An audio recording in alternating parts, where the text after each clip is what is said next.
จรบ่เคยได้วันลมหนาวจนสะบันยอมยืนสั่นอยู่ข้างถนนหน้าที่ตำรวจเป็นสายปวดตากแดดตากฝนเพื่อระเบียบพี่น้องมวลชนสายถนนให้เธอก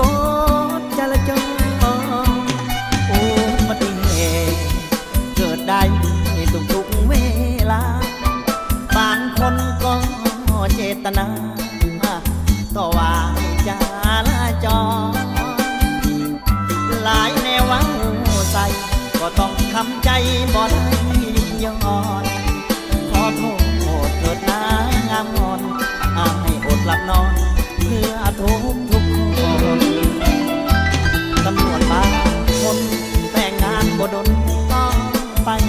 ประจำการยังปากเมียน้องอยู่บ้านต้องประจำการอยู่ข้างถนน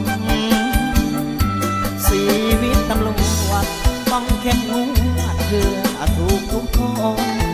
เพื่อความปลอดภัยหน้ามนจะสู้จะทนเพื่อชาติเพื่อนาจะหนาวหรือร้อนนุ่งจราจรอย่างเฮาภูมิใจชนบทหรือถิ่นแดนใดเพื่อความปลอดภัยต้องทำให้ดีจะเว้นหรือคืนก็ต้องยืนทำตามหน้า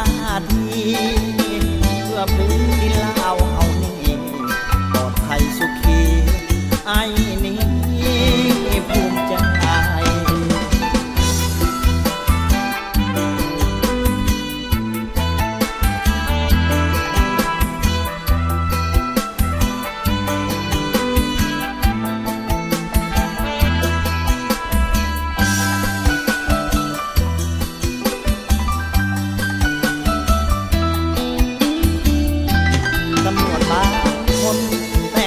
บ่ดนต้อง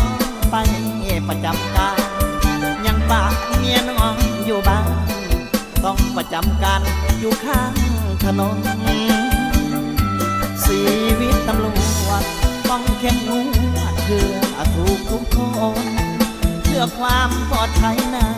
มนจะสู้จะทนเพื่อชาติเพื่อนาจะหนาวหรือร้อน